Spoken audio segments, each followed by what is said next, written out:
Right, so we're here in sunny Whitehaven today promoting the Skills Bootcamps. The Skills Bootcamps are funded by the Department for Education. They consist of 10 modules, 7 online modules and 3 practical modules. And you build an Ender 3 printer. So you build it right out the box, you figure out how to put it together, how to calibrate it, how to maintain it, how to look after it, how to print on it.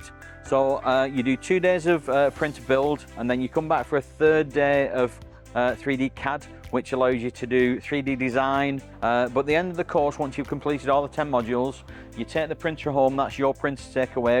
The reason why we do it is we give people access so they can continue the learning after the training. So we'd love to get people on the course. The course is, as I said, is funded by the Department for Education. This is the 2nd year that we've been doing it now. We've probably trained under the Department for Education roughly about 300 odd people so far.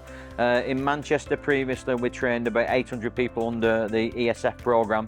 So we're quite good at training people, and we're quite good at giving away 3D printers. You can, if you're unemployed or self-employed, the course is completely free. Also, if you've got a change of career or looking to become self-employed, the course is also completely free. Look forward to having you on the course.